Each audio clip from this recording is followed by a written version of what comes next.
यह अदालत इस तलाक को मंजूर करती है। जज साहब की इस घोषणा ने कोर्ट में खड़े किरण और हर्ष के चेहरों की चमक धूमिल कर दी। दोनों की जिंदगियों का फैसला हो चुका था। दोनों अब विवाह बंधन से मुक्त थे, लेकिन ये उनकी खुशी का कारण था या दुख का कहना मुश्किल था।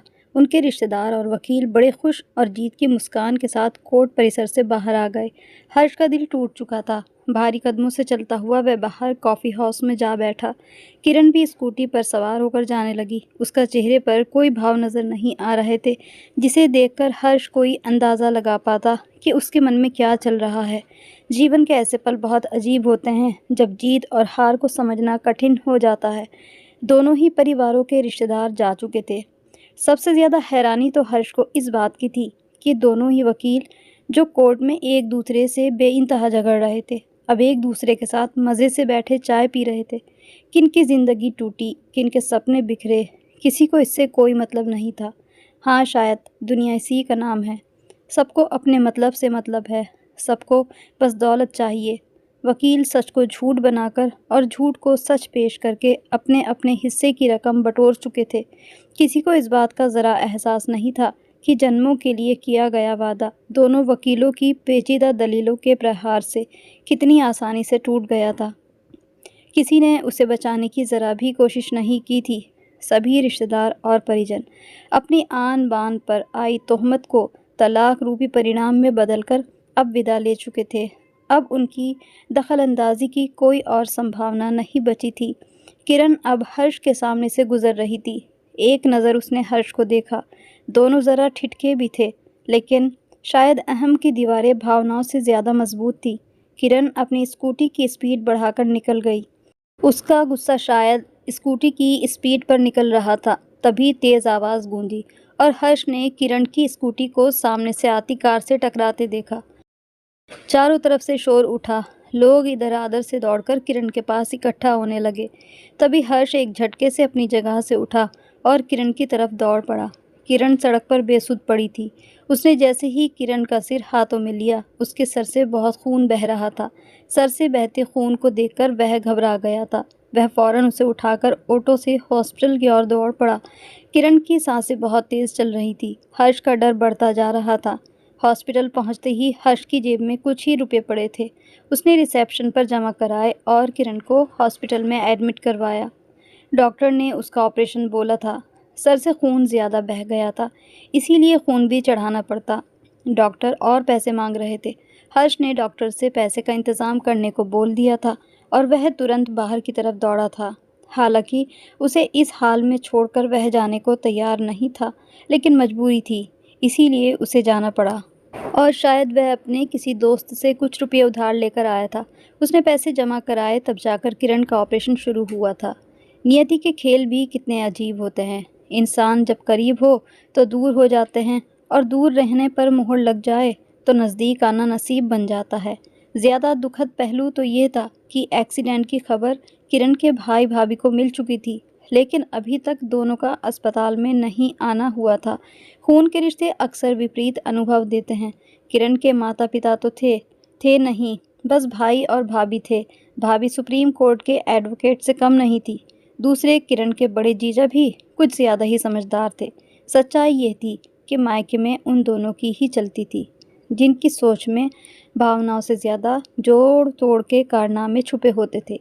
किरण का ऑपरेशन हो चुका था। वह अब बिल्कुल ठीक थी, लेकिन बेहोश थी। हर्ष हॉस्पिटल में बाहर बेंच पर बैठा रहा और बार बार नर्स से किरण के बारे में पूछता रहा था। अभी तक वह आईसीयू में थी। उसके बाद किरण को उसके रूम में शिफ्ट कर दिया गया तो हर्ष उससे मिलने गया। किरण अभी भी बेहोशी की हालत में थी। शाम के 6 बज चुके थे। किरण को होश आ गया था। अपने सामने हर्ष को देखकर वह असमंजस भाव में बोली, आप यहाँ क्यों? मुझे यहाँ नहीं होना चाहिए था। दुखी स्वर में हर्ष बोला, आप जीत गए, मैं हार गई। इस शादी से आज़ाद हो गए आप। एक चरित्रहीन महिला के साथ यहाँ आपको और समय बर्बाद नहीं करना चाहिए। किरण प्लीज़ अभी चुप हो जाओ, तुम्हारी तबीयत ठीक नहीं है। लेकिन किरण तो होश में आते ही फिर शुरू हो गई। उसकी बात हर्ष के दिल पर लगी तो वह भी जवाब में बोला, पहले अपने आप को देखो। मैं क्रिमिनल, नालायक, दहेज का लोभी, तुम्हें टॉर्चर करने वाला, अब तुम मुक्त हो गई मुझसे, आज़ाद रहो, जैसा मन करे खुशियों को महसूस करना। अब किरण ने कोई जवाब नहीं दिया। कुछ समय ऐसे ही खामोशी में निकल गया। फिर धीमे स्वर में बोली, पैर का ऑपरेशन नहीं करवाया ना आपने? नहीं, अब दर्द महसूस नहीं होता मुझे। हर्ष शांत स्वर में बोला, क्यों, मैंने कसम दिलाई थी अपनी तो वह मान लेते। मुझे ऑपरेशन से भी बड़ा काम करना था किरण। आप कब समझोगे अपने लिए भी जीना सीखो? सबका ख्याल, लेकिन खुद। उदास किरण ने वाक्य अधूरा छोड़ दिया। नहीं, अगर ख्याल रखता तो तुम्हें यूं ना खोता। एक हारा हुआ इंसान हूँ मैं। ऐसा नहीं कहते हर्ष, शायद मेरी तकदीर ही ऐसी थी। माहौल बहुत गंभीर हो गया था। सुनो, आप मुझे वह कोर्ट डिग्री वाले 6 लाख रुपए मत देना। अरे नहीं, वह तो मैं ज़रूर चुकाऊंगा तुम्हें, चाहे खुद को बेचना ही क्यों ना पड़े। हर्ष गंभीर स्वर में बोला, प्लीज़ हर्ष, मुझे नहीं लेने पैसे। क्यों, अब क्या हुआ? कोर्ट में तो तुम्हारा वकील मुझे बेकार साबित करने पर तुला था, तुम्हारा ख्याल रखने में नाकाम। हर्ष के अंदाज में गुस्सा उभर रहा था। तब किरण बोली, मुझे अब आत्मनिर्भर बनना है। कोई रखरखाव, कोई जिम्मेदारी किसी की, किसी और की नहीं। किरण गंभीर हो गई। नहीं किरण, तुम पैसे ले लेना, मैं नहीं चाहता तुम अब दर दर की ठोकरें खाओ। भैया भाभी के आगे हाथ फैलाओ। वैसे भी तुम्हारे भैया भाभी तुम्हारा कितना ख्याल रखते हैं। हर्ष ने एक व्यंग किरण के भैया भाभी पर करते हुए कहा तो किरण का चेहरा मुरझा गया।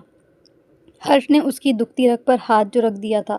कितना भी दिखावा करो, लेकिन सच्चाई यह थी। उसकी आंखों में आंसू बहने लगे। तभी डॉक्टर चेकअप के लिए आ गए। हर्ष उनसे किरण के हाल जानने को बेकरार था। डॉक्टर ने मीठी झिड़की देते हुए कहा, मिस्टर, अपनी वाइफ का ख्याल रखा करो, बच ही गई आज वरना। हर्ष को समझ नहीं आ रहा था कि वह क्या बोले। पिछले 2 साल से दोनों अलग रह रहे थे। तलाक की पहल किरण की तरफ से हुई थी। इसमें उसकी भाभी और जीजा की मुख्य भूमिका थी, जिनकी सोच हर्ष से कभी मेल नहीं खाई। सच तो यह था कि वह आज भी किरण को खोना नहीं चाहता था।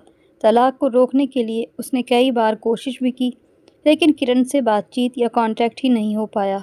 किरण ने अपना फ़ोन नंबर बदल दिया था। उसके पास उसके परिवार में किरण के भैया भाभी के फ़ोन नंबर थे, लेकिन वह कभी हर्ष को किरण से बात करने ही नहीं देते थे। या यूं कह लो, वे नहीं चाहते थे कि उनकी बहन का घर बसा रहे, क्योंकि लोग इतने ज़्यादा खुदगर्ज हो जाते हैं कि वह अपने मतलब के लिए दूसरों का घर उजाड़ने तक में कोई बुराई नहीं समझते। किरण की भाभी को भी घर में एक फ्री फंड की नौकरानी चाहिए थी। कोर्ट में भी दोनों बोलने को हुए, लेकिन भाभी दीवार की तरह हमेशा बीच में खड़ी मिली। डॉक्टर जा चुके थे। किरण फिर से बोलने लगी, आप घर जाइए प्लीज़। आपकी मम्मी खुशखबरी सुनने को तड़प रही होंगी। तुम्हें इस हाल में छोड़कर कैसे जा सकता हूँ? दुखी मन से हर्ष बोला। आपकी मम्मी खुशखबरी सुनने को तड़प रही होंगी। तुम्हें इस हाल में छोड़कर कैसे जा सकता हूँ? दुखी मन से हर्ष बोला। अरे अब हमारा रिश्ता ही क्या रह गया है?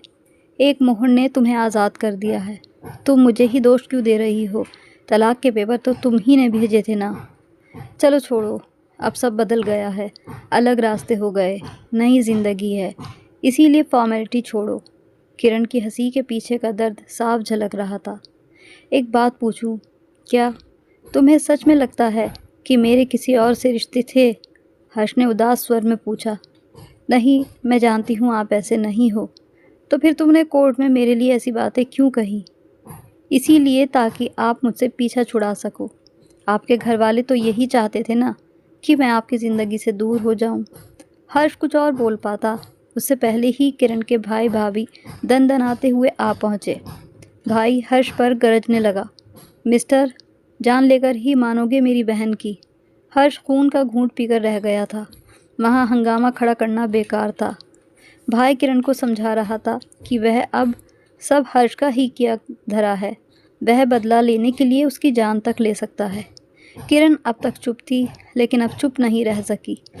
प्लीज़ मुझे अकेला छोड़ दो भाई। मैं आपको पहले ही मेरी चिंता में घुलकर रह गए हो। अब और मेरे लिए परेशान होने की ज़रूरत नहीं। मुझे आप मेरे हाल पर छोड़ दो। हर्ष का वहाँ रहना अब और संभव नहीं था। घर पहुँचते ही उसे एक और झटका लगा। ड्राइंग रूम में बहन बहनोई सब जीत का जश्न मना रहे थे। टेबल पर मिठाई सजी थी। क्या इंसान इतना बेरहम हो सकता है? बेचैन मन से हर्ष अभी भी अपनी जीत हार को समझने में लगा था। रात के 9 बज रहे थे। बिस्तर पर पड़ा हर्ष करवटें बदल रहा था। उसे आज ज़िंदगी का कड़वा सच महसूस हो रहा था। हर रिश्ते का सच उसके सामने खुल कर आ गया था। रिश्तों की अहमियत तभी समझ आती है जब सब कुछ ख़त्म हो जाता है। किरण 2 साल पहले घर छोड़कर जा चुकी थी, पर एक उम्मीद थी कि वह वापस ज़रूर आएगी। लेकिन आज कोर्ट की मोहर ने वह उम्मीद भी हमेशा के लिए ख़त्म कर दी थी। उसकी आंखें आंसू से भर गईं। अलमारी में आज भी किरण की कुछ साड़ियाँ और कपड़े रखे थे, जिन्हें हर्ष ने यादों की धरोहर समझकर सब सहेज कर रखा था। किरण का अक्स अब उसके दिमाग से हटने को तैयार नहीं था। भले ही वह कड़वा बोलती थी, लेकिन उसकी हर ज़रूरत को बिना कहे समय से पहले समझना उसकी खूबी थी। नींद कोसों दूर थी उसकी आंखों से। उसे बीते 5 सालों का सारा घटनाक्रम याद आने लगा। बिना माँ बाप की किरण का रिश्ता आते ही घर में भूचाल आ गया था। लेकिन उसकी फ़ोटो ने हर्ष का दिल जीत लिया था। सुंदर, सुशील और ज़माने की सताई हुई सीधी साधी किरण को हर्ष ने आंखों ही आंखों में पढ़ लिया था। जब वह उसे देखने गया, तब गंभीर मूरत की तरह बैठी किरण की आंखों ने बहुत कुछ बयां कर दिया था। उसमें और लड़कियों जैसी उमंग और जोश नज़र नहीं आया था। जब परिवार वालों ने कहा था कि चलो कुछ देर लड़का लड़की एक दूसरे से सवाल जवाब कर लें, और फिर किरण ने बस हर्ष से इतना ही कहा था कि आपके जीवन में मुझसे कभी कोई शिकायत नहीं मिलेगी। उसके इन शब्दों ने हर्ष का दिल जीत लिया था। इस एक पंक्ति को सुनते ही हर्ष ने शादी का फैसला कर दिया था।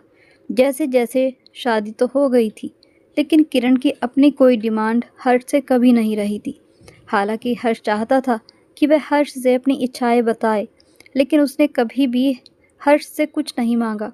बस वह चाहती थी कि हर्ष अपने पैरों पर मजबूती से खड़ा हो जाए। ससुराल में किरण ने अपने वादे को पूरी तरह निभाया, लेकिन शायद हालात के साथ वह समायोजन नहीं कर पाई। हर्ष की माँ हर समय उसको ताने देती रहती, आए बगाए कोसने से बाज ना आती। फिर जब छोटी बहू अमीर घराने से आ गई, तो किरण का जीवन और ज़्यादा मुश्किल हो गया। हर्ष के पास कोई स्थायी रोज़गार नहीं था, जबकि छोटा भाई सीए बन चुका था। भाई की बड़ी आमदनी ने हर्ष को बड़े से छोटा बना दिया और किरण को और ज़्यादा महत्वहीन। किरण और ज़्यादा टूटती चली गई।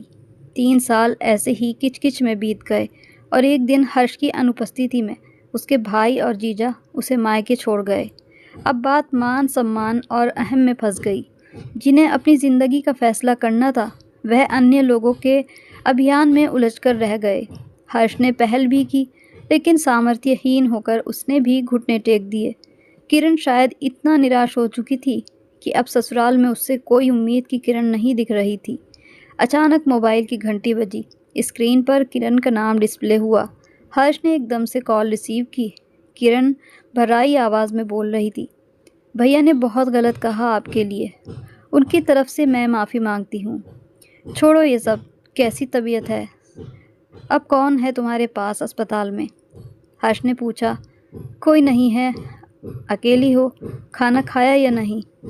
नहीं, इच्छा नहीं है खाने की। हद करती हो। रुको मैं आता हूँ। अरे नहीं, आप परेशान ना हो। पागल हो? रात में तबीयत बिगड़ गई तो कुछ नहीं बिगड़ेगा। हर्ष, मौत मेरे नसीब में नहीं।